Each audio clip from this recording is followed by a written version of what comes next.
Me gjëna serioze nuk bëhet tifozllëk. Nuk bëhet tifozllëk. Këto duhet shikohen seriozisht.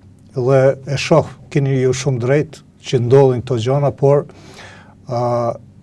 këto ndodhin për shkak se si shtet i ri, si strukturë e re, në qoftë në sistemin e funksionimit të shtetit, apo edhe formimit të popullatës, gjërat janë shumë të mjegulta dhe nuk kuptohen shumë qartë.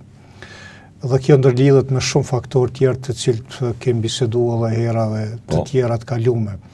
Por pozicionimi i shtetit në raport me ngjarjet do të jetë i qartë, siç edhe e ka bërë edhe Kosova dhe Shqipëria. Tani, kur kthehemi te pjesa tjetër te emocionet e popullatës për arsye të ndryshme, por rezultatet dikujt duhet janë ato. Atëherë është diçka tjetër. Pse është diçka tjetër? Sepse edhe mu më vjen shumë keq për viktimat. Më vjen keq. Na I kemi përjetu këtu në Kosovë, me gra, me fëmijë, me ato vrasje, dhunime për dhunime, ekstradime.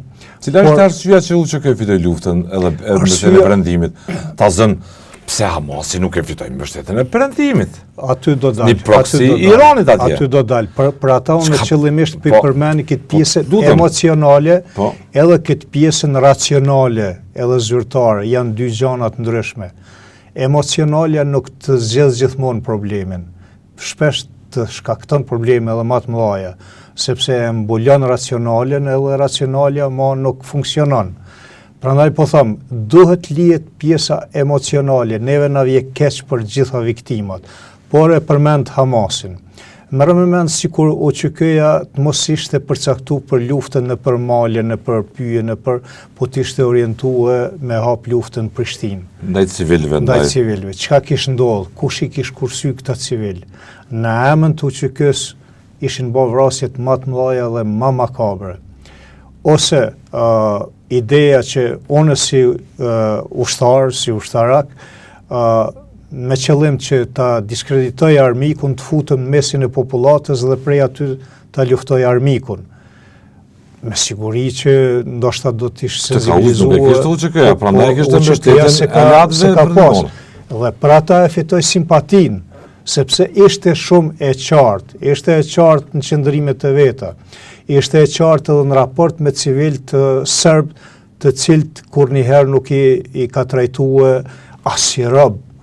Mund ta marr një shembull shumë të mirë në një fshat të Podujeva këtu në fshat serb, në atë kohë kur kanë shku këta ndërkombëtarët me vizitu, thotë çfarë problemi ke?